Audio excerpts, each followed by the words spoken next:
Скопје денеска е на 10-то место на листата на IQ Air на најзагадени градови во светот, со нездраво ниво на загадување на воздухот и квалитет од 171 мерна единица. Покрај греењето на дрва и други отпадни материјали, сообраќајот и индустриските капацитети, градежната експанзија која започна по земјотресот во 1963 и се уште трае, е клучна причина за аерозагадувањето, вели пензионираниот професор на Машинскиот факултет Ристо Цицонков. Тој со носталгија се сеќава на детството, кога на ова место на булеварот Илинден во Карпош 4 на кеот на Вардар постоела железничката постојка канал, а денес е подигнат зид од нови згради кој го спречува струењето на воздухот до неговиот дом во Тафталиџа 2. Градежна експанзија има последици на инфраструктурата, во секој поглед, меѓу другото и на загадувањето. Како?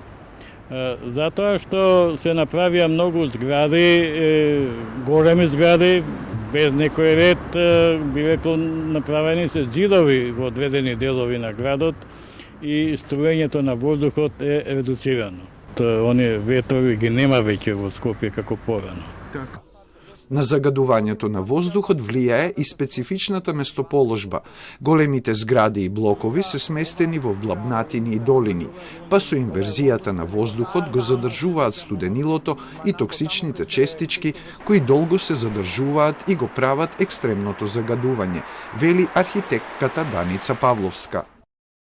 Знаејќи го тој фактор како нешто што е трајно, значи се повторува, битно е во урбанизацијата на тие градови и не само тие да се внимава на аерацијата, природното струење на воздухот, и ако тоа не е направено, како што кај нас имавме една полустихина урбанизација во последните децении, тогаш доаѓа и како последица на таквиот распоред на урбаните структури.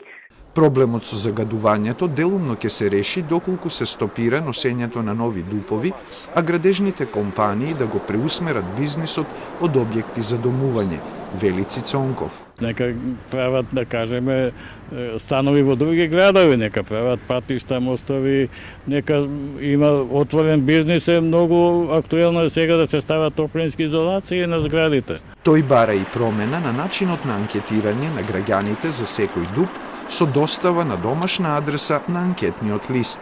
Во тој случај, секој граѓанин ќе се изјасни против бетонизацијата на јавниот простор, вели Цицонков. Надлежните имаат донесено документи со стратешки насоки за борба против аерозагадувањето, но малку е направено во пракса, а една од причините е што сме сиромашна држава, смета архитектката Павловска.